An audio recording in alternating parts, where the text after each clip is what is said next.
açanı anam yemeğe. Qərənfiləm mən, gözəl güləm mən, yaşıl saplalı bir sümbüləm mən.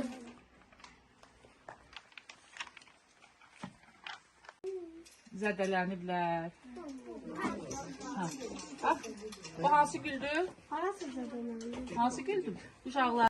Qərənfiləm mən, gözəl güləm mən, yaşıl saplaqlı bir sümbüləm mən.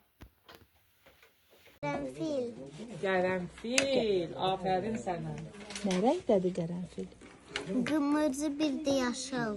Ay sağ ol. Yaşıl saplaqlı bir sümbüləm mən. Mən babanız. Yaxşı çəkənlər sonda premiya alacaq. Yaşa çəkib. Biri var idi, biri yok idi.